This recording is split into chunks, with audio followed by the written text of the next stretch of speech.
ನಾವು ಕೊಟ್ಟಂತಹ ಪ್ರಶ್ನೆ ಪತ್ರಿಕೆಯಿಂದ 36 ಅಂಕ ಬಂದಿತ್ತು. ಅಂದರೆ ನಾವು ಕೊಡುವಂತಹ ಪ್ರಶ್ನೆ ಪತ್ರಿಕೆಯನ್ನು ನೀವು ಓದ್ಕೊಂಡೇ ಹೋದಲ್ಲಿ ಮಿನಿಮಮ್ 30 ಮಾರ್ಕ್ಸ್ ಅಂತೂ ಫಿಕ್ಸ್ ಆಗಿ ಬರುತ್ತೆ. ಇದರಲ್ಲಿ ಯಾವುದೇ ಡೌಟ್ ಇಲ್ಲ. Let's go. Friends, welcome to NEP solutions. ಸ್ನೇಹಿತರೆ ನಮಸ್ಕಾರ. ಇವತ್ತಿನ ವಿಡಿಯೋದಲ್ಲಿ ನಾವು third semester BSc NEP chemistry important questions ಅನ್ನು ಡಿಸ್ಕಸ್ ಮಾಡ್ತಾ ಇದ್ದೀವಿ. ಯಾವುದು important questions? Chemistry DSc question paper ಅಂದರೆ ಮೇಜರ್ ಕ್ವಶನ್ ಪೇಪರ್ನ ಡಿಸ್ಕಸ್ ಮಾಡ್ತಾ ಇದ್ದೀವಿ. ನಾನಿಲ್ಲಿ ನಿಮ್ಮ ಒಂದು ಕ್ವಶನ್ ಪೇಪರ್ ಸೇಮ್ ಪ್ಯಾಟರ್ನ್ ಇರೋ ಥರನೇ ಒಂದು ಕ್ವಶನ್ ಪೇಪರ್ನ ಸೆಟ್ ಮಾಡಿದ್ದೀನಿ. ಒಂದಲ್ಲ 2 ಕ್ವಶನ್ ಪೇಪರ್ನ ಸೆಟ್ ಮಾಡಿದ್ದೀನಿ. ಅದನ್ನು ಪಾರ್ಟ್ 1 ಪಾರ್ಟ್ 2 ಅಂತ ಅಪ್ಲೋಡ್ ಮಾಡ್ತಾ ಇದ್ದೀನಿ.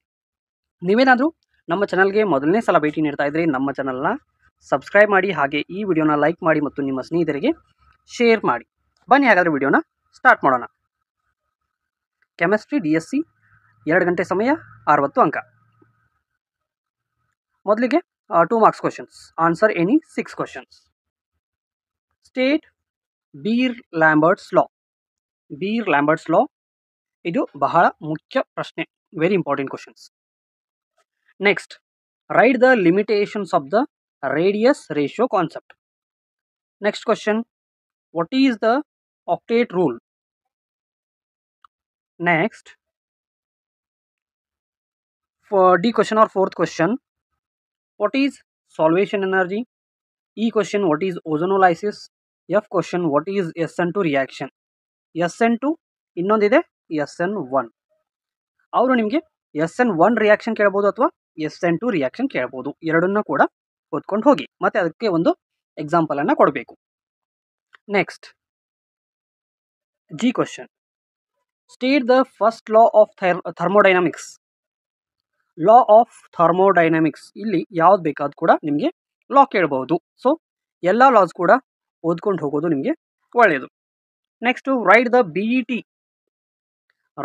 BET equation and mention the terms involved in the BET equation.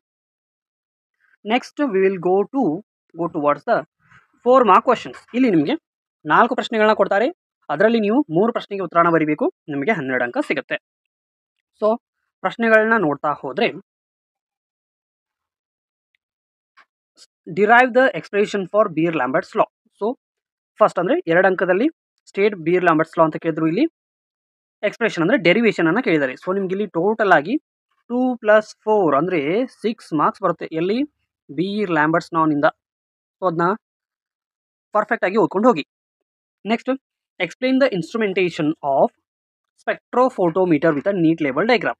ಇಲ್ಲಿ ಡೈಗ್ರಾಮ್ ಇದೆ. ಅಂದರೆ 1 + 3 ಡಿಸ್ಟ್ರಿಬ್ಯೂಷನ್ ಆಗುತ್ತೆ, ಅಥವಾ 3 + 1 ಆರ್ 2 + 2 ಅಂದರೆ ಮಾರ್ಕ್ಸು ಮತ್ತು ಎಕ್ಸ್ಪ್ಲನೇಷನ್ ಎರಡಕ್ಕೂ ಡಿವೈಡ್ ಆಗುತ್ತೆ.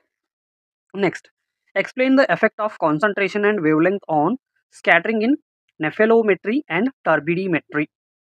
Next, D question, discuss the determination of copper by the colorimetric method. Discuss the determination of copper by colorimetric method ಅನ್ನು ಯೂಸ್ ಮಾಡಿ ಕಾಪರ್ನ ನೀವು ಡಿಟರ್ಮೈನ್ ಮಾಡಬೇಕು. Next, main calculate the limiting radius ratio for coordination number 4 tetrahedral and square planar.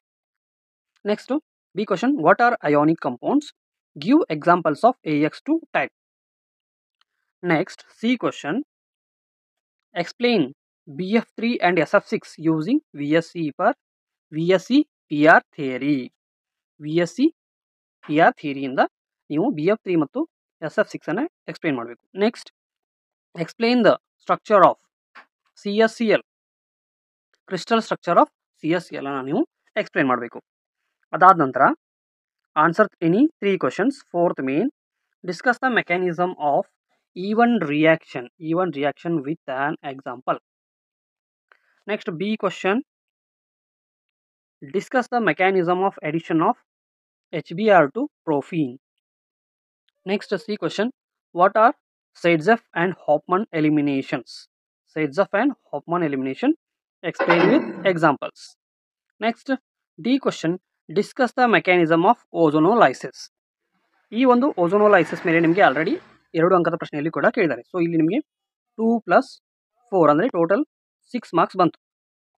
So ಇಲ್ಲಿ ನಿಮಗೆ beer ಲಾಂಬರ್ಟ್ಸ್ ಲಾ ಮೇಲೆ 6 ಅಂಕ ಬಂತು, ಪ್ಲಸ್ ಓಝೋನೋಲೈಸಿಸ್ ಮೇಲೆ 6 ಅಂಕ, ಅಂದರೆ 12 ಅಂಕ ಈಸಿಯಾಗಿ ಬರುತ್ತೆ ಈ 2 ಕಾನ್ಸೆಪ್ಟನ್ನು ಓದ್ಕೋದ್ರಿಂದ.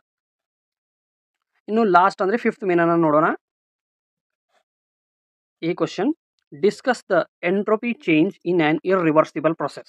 B question, derive Gibbs-Helmholtz equation. Gibbs-Helmholtz equation.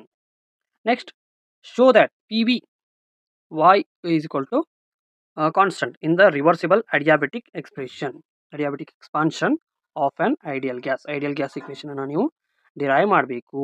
Ideal gas equation. So ಇನ್ನೊಂದು ಕ್ವಶನ್ ಇದೆ, derive the Michaelis Menten equation. So ಜಾಸ್ತಿಯಾಗಿ ನಿಮಗೆ ಇಲ್ಲಿ ಡೆರಿವೇಷನ್ಸನ್ನು ಕೇಳಿದ್ದಾರೆ. ಸೊ ಡೆರಿವೇಷನ್ಸನ್ನು ಕರೆಕ್ಟಾಗಿ ಓದ್ಕೊಳ್ಳಿ.